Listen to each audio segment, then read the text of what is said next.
Sir, আমার স্বামীকে আপনারা কিসের জন্য ধরে নিয়েছেন? ও কি অপরাধ করেছে?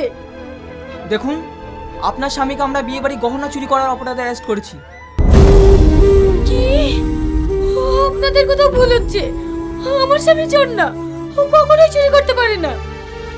আপনার যা কিছু বলার আছে কালকে কোর্টে গিয়ে বলবেন। আপনি এখন আসতে পারেন।